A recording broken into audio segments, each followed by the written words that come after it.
welcome to my channel. And by the title of today's video, you guys can tell that I'm going to be talking about the things that I wish I knew before applying to medical school. So if you are embarking on this journey of applying to medical school, good luck. So a little bit about me and my background. I applied to 24 allopathic medical schools, but I only completed 22 of the applications meeting. So when you apply to medical school, you submit a primary application, which goes to all the schools, and then you have secondary applications that you have to complete. And so I only completed 22 secondary applications. I've been blessed so far with the privilege of having over 10 interview invites. I currently hold 6 acceptances, and I've interviewed at top 20 and top 30 medical schools. Even though I don't consider myself to be an expert, I do feel that I have done something right to actually have the results that I've had.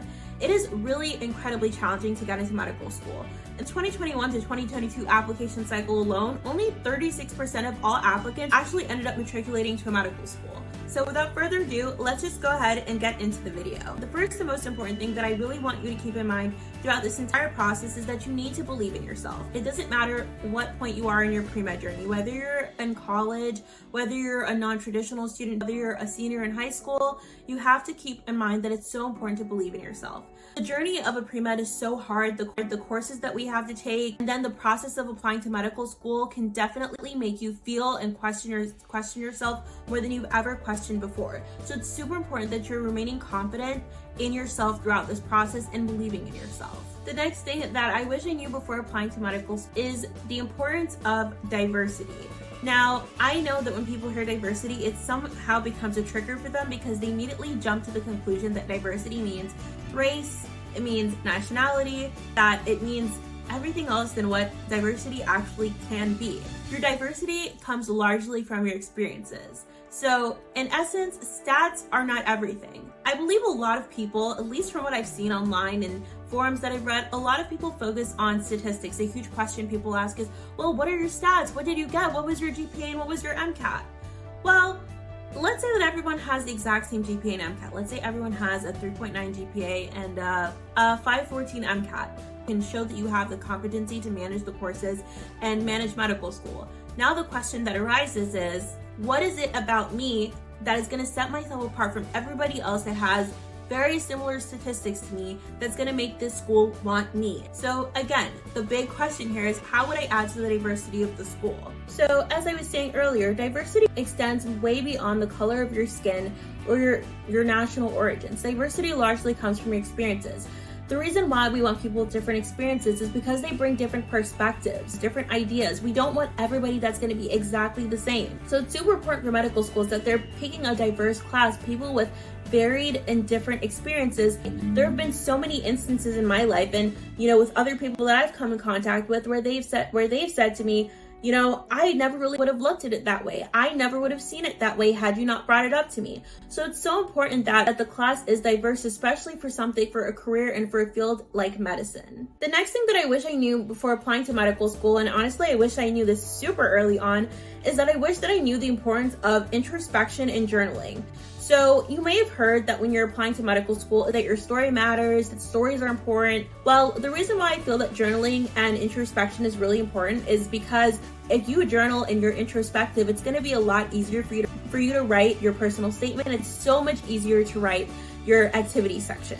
The reason why I think you should start journaling super early is, as you go throughout your pre-med career, you're going to experience so many different things. You're going to interact with so many different people. So if something happens to you one day or something, really stands out to you and really solidifies that this is why something solidifies for you, this is why I want to be a doctor, write about it, reflect on it, write why at that moment, at that phase in your life, why this experience has really solidified to you that you want to be a doctor. Let's say you volunteered at a local outreach clinic and you interacted with a patient that day and that patient really touched you, really made a difference in your life or impacted you to do something different or to start an organization or to do something. Write it down. Talk about the impact that interaction had on you. Write out some of the dialogue you had with that patient and what that patient said to you and why those words stood out to you. So for example, I used to volunteer at my university's hospital and I volunteered in the labor and delivery department. And for me, I felt that the experience was really not that hands-on in regards to direct patient interaction. And I didn't feel like it was, really a clinical experience in the sense that I was working directly with the patient. But I was still able to actually gain from that experience because working in the labor and delivery department, I constantly came in contact with patients as family members and parents. And, they'd always come in and be super excited. Maybe this was the first grandchild or the first baby, and I remember sitting down and questioning myself and saying, like when I was writing the activity section for this and saying, what was the impact of this experience? Like all I did was just man some drawers and like clean up a coffee machine and say hello to people every now and then. But as I sat down and thought longer and longer, I remembered several interactions, but there was really one interaction that really stood out to me where I felt like I was really able to make a difference in somebody's life. It was a grandfather, his daughter was in preterm labor, and he had fears of potential miscarriage. And what do you say to someone in a moment like that? Especially I'm a pre-med volunteer at the hospital. I have no medical advice to give. There's really, what can I say to comfort him?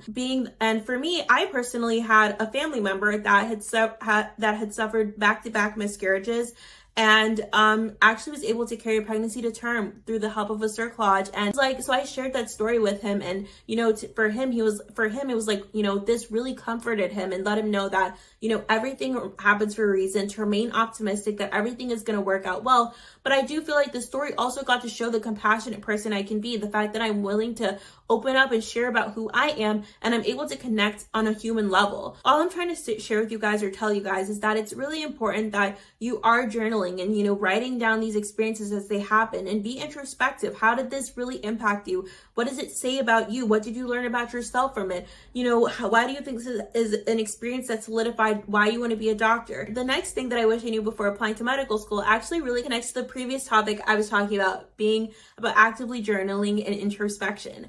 So when you're writing your activity section in your personal statement, I feel like a lot of people are not aware how to write a personal statement. A lot of people don't know how to write their activity section. I didn't know how to do that. It's really important that your personal statement and your activity section tells a story. So I'm going to go ahead and read you guys the first couple lines from my personal statement and kind of give you guys what I mean by it should not read like a resume, it should read like a story. As I'm sitting in my light pink bedroom, my door slightly cracked. What seemed like an ordinary day all changed when I heard what sounded like a 1,000 glass plates shattering to the ground from my kitchen. I dashed from my room to find my mother lying on the cold floor trying to catch her breath. Now, are you intrigued? Are you brought in? So it doesn't matter if you talk about something, an illness in the family. We may all have similar underlying reasons why we joined medicine, but each and every one of us will have a different story. And that story is one of our experiences that's going to help diversify our application. So that's what I mean by your personal statement and your experiences and your activity section should read like, stories are going to be more impactful. Another thing that I wish I knew before applying to medical school was how to make a balanced school list. I feel like after you take your MCAT, your GPA, you're like, okay, now how do I make a school list? And yes, it's important that you do look at your stats when making a school list, because stats do factor in and do matter in, the selection process for how schools select candidates for their schools. However, I do feel like if you're overall a really strong candidate, a really strong holistic candidate, so, you do have strong stats, but your whole application is strong, you can even go for some reach schools that you may traditionally feel might be out of your reach. So here's how I figured out how to make a pretty balanced school list. So I utilized using MSAR. MSAR is something provided by AAMC. It's called the Medical School Admissions Requirement. I believe it's $28 that I paid for it, and you get access to it for a full year, and you're able to see basically the admissions requirements of all medical schools in the United States. So you can find out like what classes are required, what classes are recommended, what schools take in-state applicants, what schools have an in-state bias, what schools do not accept out-of-state applicants. You can also find out what schools accept international applicants. Other schools, they may require that you can't have taken any of your, pre-med prereqs at a community college. They had to be taken at the university level. That it's really important to look at MSAR before making your school list, because you don't want to waste money applying to a school. You're applying to a school out of state, and they don't even take out of state applicants. So MSAR is a really great resource because it's really organized and a great way for you to find out what the schools, biases are, what schools are, realistically you do have a shot at. It's really important that when you're using the statistics data, look at the range of statistics of the range of stats that they accept. And realize that just because a school has a median MCAT of 518, that does not mean they only accept people with a 518 or higher. Median is literally just that 50% number that's right in the middle. So, that just means that 50% of the class has a 518 or higher. That's literally all that means. So don't be discouraged if you have, a slightly lower MCAT than a 518. You can still shoot your shot at a 518, 519 median MCAT school and get accepted. So how I made my personal balanced school list is I split it up. So I applied, as I said earlier, I applied to 24 schools. So for my primary application, so I did 24 schools. And so I did 4 reach schools. So these schools were like just really above like my stats. Then I did 12 target schools. And I do want to say that for target schools, there's really no such thing as like a target school for medical school, because surprisingly enough, at least for how things are going for me, I actually got like waitlisted at a school that like was like a target school, like my stats were on par, and then I got accepted to like a reach school. Like I didn't even get waitlisted first. I got accepted. Like there was no waitlist and then accepted. I was accepted. So the whole cycle is incredibly unpredictable. So don't stress too much. I would say don't stress too much there. But so I did 4 reach schools, 12 target schools, 4 safety schools. Again, no such thing as a safety school, but schools that were like, statistically wise, like below. And then I did 4, I was not looking at stats. I was literally just looking at, okay, like I like this location, or I love the mission of this school, or I like what this school's doing with, within the community. So it was not like a situation where I was looking at stats. These were just schools that like I genuinely like them and I want to apply. So I guess you could say that I had 20 schools that were like very calculated that I picked, and then 4 schools that were just like, I like these schools, let me shoot my shot at them. So I'm also going to add below for the school listing, I'm going to add a school trackers, because if you're applying to like 20 schools, 22 schools, it can be super hard to kind of keep track of like, which school you've submitted your primary application to, and when you submitted your primary application, which school you've submitted your secondary application to, and when you submitted it, because it's really important that you're meeting all these deadlines. Like for example, for your secondary application, you should always try and submit your secondary application within 2 weeks of receiving it. It's not like a stone cold hard rule. It's kind of just like this unsaid thing that, the longer you take to submit your secondary application, it says to the school that you have less interest in it. So the next thing that I wish I knew before applying to medical school is about the fee assistance program.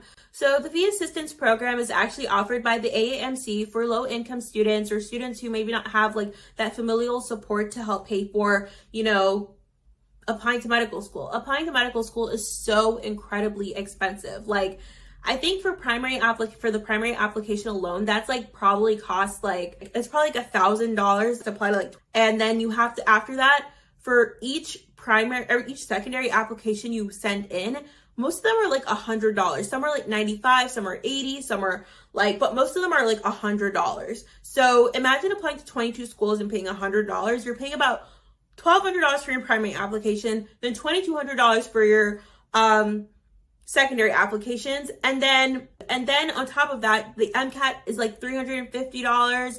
You have to pay for like, prep material if you pay for like Kaplan prep material. If you pay for the AMC prep bundle material, that's like $230.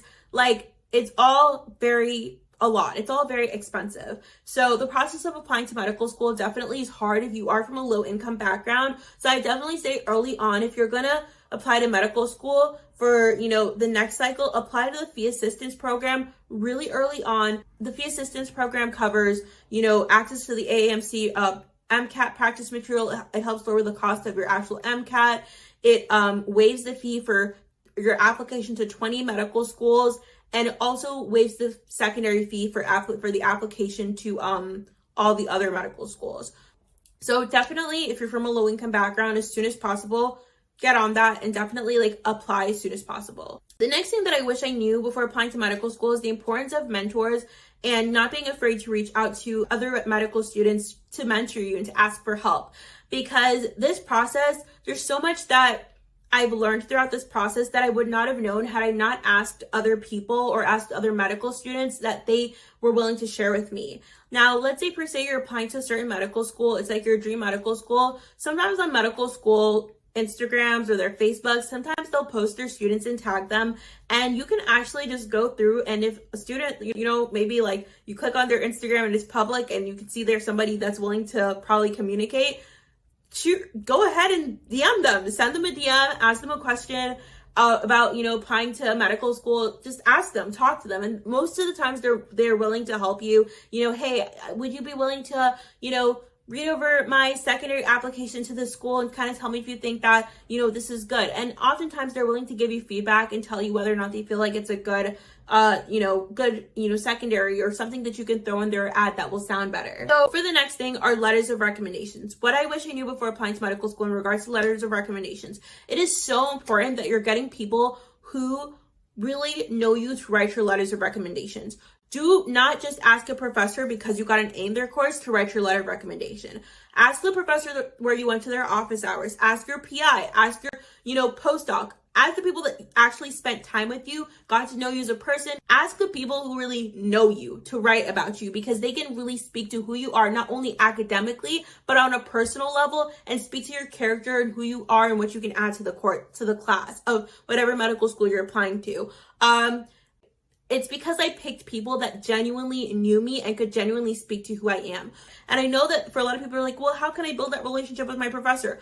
Honestly, I'm a huge introvert. I'm not somebody who goes out of my way to text people. So I think a way that you can build a great relationship with your professor is through going to office hours, asking questions, trying to be frequent, sending emails, even you notice a mistake inside of a PowerPoint, that shows that I'm constantly keeping up with the work. It also showed that I was, constantly coming to class. So things like that. So those are great ways for you to build great relationships with your professors, going to office hours, asking how they're doing, things about your family.